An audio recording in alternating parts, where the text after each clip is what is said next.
Hi there, we are Jill and Chris, and we are currently in Uganda. After spending 3 weeks in the Ugandan Rwenzori Mountains, surrounded by lush greenery, we have now made our way down to the Savannah lands, where we're hanging out with elephants, touring the surrounding countryside, and of course, painting our murals. Thanks for joining us on our Ugandan adventure.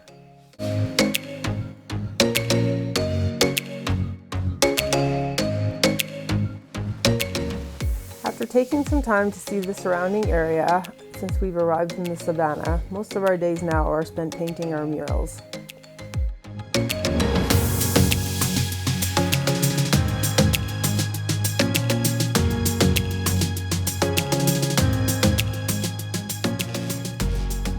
I'm up here making some lunch. I'll show you the kitchen here. So this is basically where we cook. This is our actual gas tank. So they lent this up at Raboni camp, and we filled it and paid for it, which was like $15 US.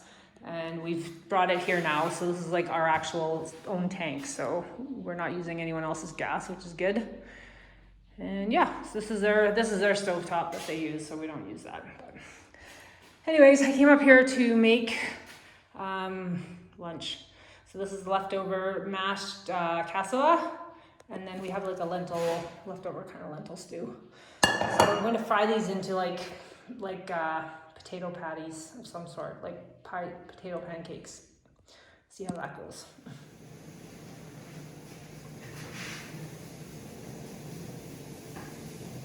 So some of you may be wondering why we are frying this casserole to heat it up instead of like putting it in a microwave or something like that.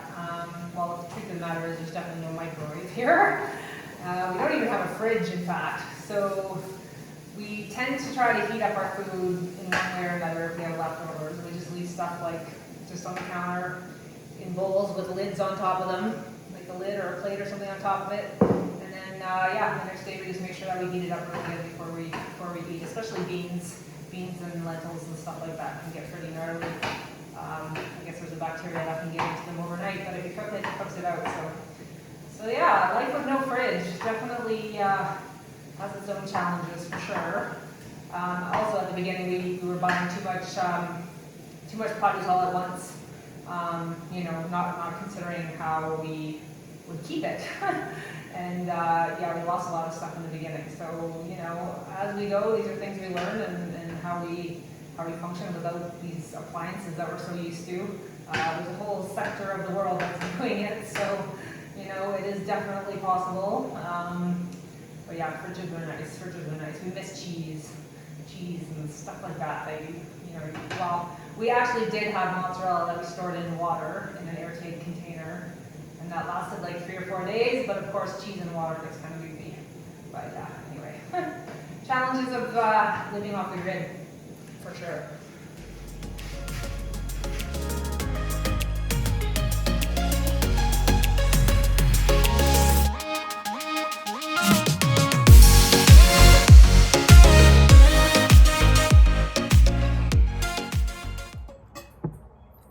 Yeah, I love the little village that we're painting. It's super fun.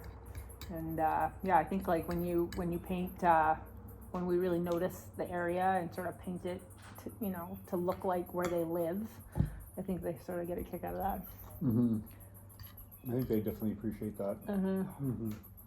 Because it's they realize that we're paying attention.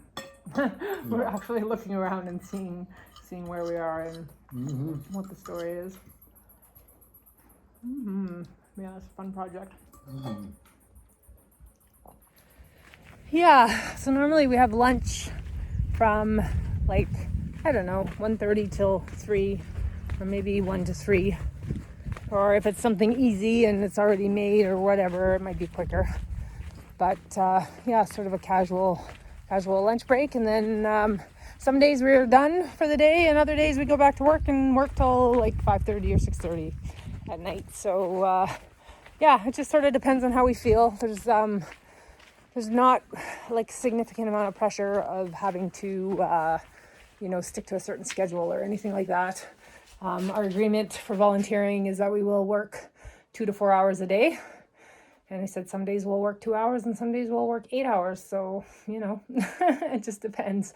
But yeah, we of course want to make sure that whatever we're providing is a fair exchange for them as well. So we're definitely doing that here, I think. And we're enjoying the project. So that's what's important. There's the outside, Chris's little project over there. So far his project. I'll be doing patterns on the dress and the pants and the drum. And then we're hoping to get a couple little other vessels in down below there. And we got Chris working on his sunflowers. Epic sunflowers. They're so cool. They're 3D too. There's some serious texture on the wall here, making them pop. Awesome. And that'll be another flower at the top there that he still has to get into. And we got a few details still in the leaves. And my little village here has really evolved. It's almost done. There's a couple little things I want to do still, but yeah, pretty happy with it. Whoops. And oops, this is Jason's wall. He's working on his map. So this is the self-guided walking trail, and we're just putting in some details. So yeah, lots going on around here.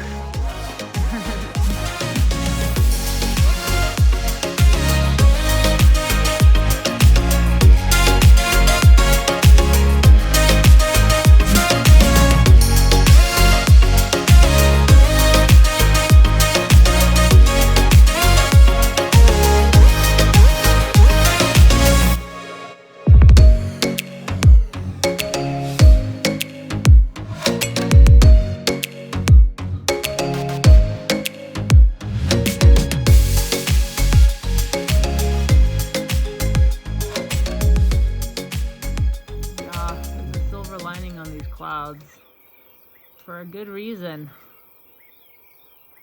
There is a big fat moon back there. There it comes.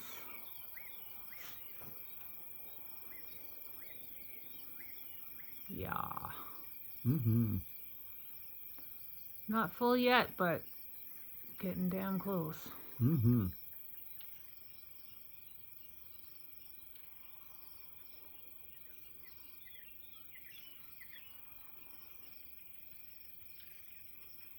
Sweet.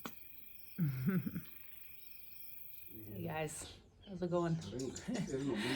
So today we're still working on this wall, of course. Chris is here behind me, but I just wanted to sort of show you what I've started here, because at first we were thinking the countertop was going to come out directly from this area.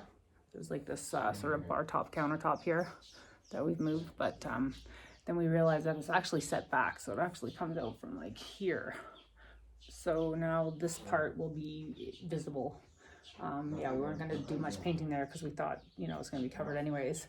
But now we realize it's going to be visible. So I'm painting another little house, and there'll be a little palm tree there, and maybe some corn stalks or something next to it, just sort of to decorate it and make it look nice. So when people are walking out, it's a completed picture. So yeah, that's today's project. Chris is working on his flower up there, and yeah, this project's coming along for sure. Hey. So what are you doing? Figuring things. So that's the flower you're painting up here. Yep. Aha.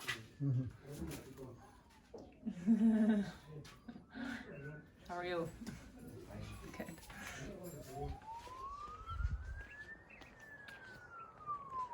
Yeah, that guy.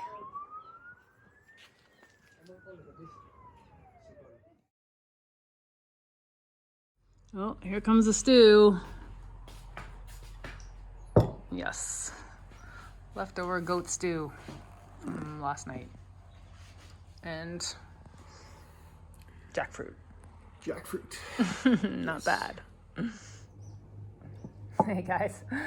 So while we're eating our jackfruit, we're just sort of discussing ideas up here in the restaurant, because they want this restaurant painted as well. So we're sitting here right now. That's kind of the big wall behind us where that table is. And they want something like up above these. These are kind of like unfinished arches, I guess you'd say. It will be closed in Yeah, eventually. yeah, they want to close it in eventually, but right now it's still in construction phase. They were actually building this just as COVID hit, so you know. Yeah. Yeah, it'll take some time to get that done. But anyways, that's the wall we got our sights set on, and yeah, we're just discussing some ideas. One of them is a big elephant coming through there, so let's see if that happens. Yeah, who knows? We have unlimited amounts of time here if we want. We literally have nowhere to be but here painting. And as long as we're not driving them crazy, which I've had a discussion with them to make sure that we're not, so I can sleep tonight. Ease your mind. Yeah, ease my own mind. We're happy to stay here and see this project out because this is a pretty cool spot, and I think it can be a real showpiece for this area. So stay tuned. So if anyone's curious about what we use for paint, this is what our brush pot looks like by the end of the day. All those are our brushes, and we use just normal house paint. And we mix different colors together to make whatever colors we need. And yeah, we really learned to work well with it, and it's what we need it to do. No fancy artist stuff here. And we've got Chris painting butterflies over on this wall. And Jason's working on his map, his self-guided walking map. It's looking really great. Yeah.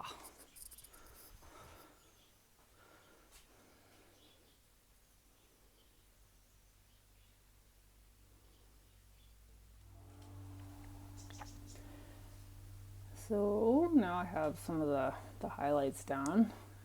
I've made sort of a translucent kind of yellowy browny color that's going to kind of go over top. And because it's transparent, it just really sort of picks up the highlighted areas mostly. And the dark will stay dark, but I will probably go over that again and do more dark. But yeah, this will give us more of an actual thatched roof color.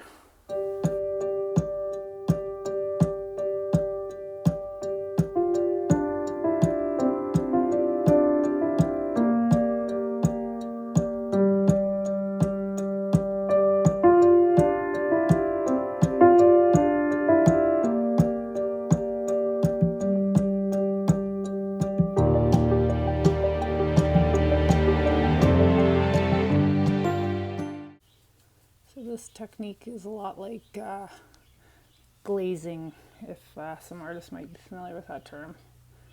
But this is just using regular house paints that are reds and yellow, bright reds and yellows, and house paint is really translucent.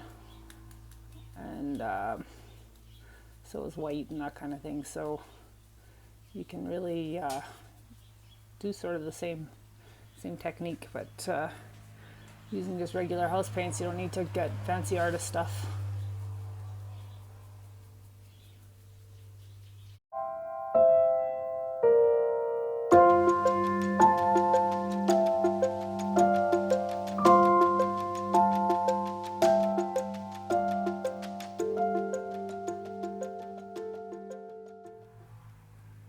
So this grasshopper is like at least 2 inches long.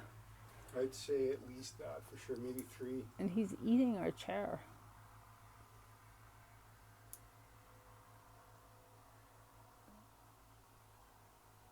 Just gnawing away. And hear him ripping the chunks off of it even. I was like, wow, you are too cool, man. I cannot bother you. Yeah, that is pretty awesome. Yeah. You're very beautiful. Yeah.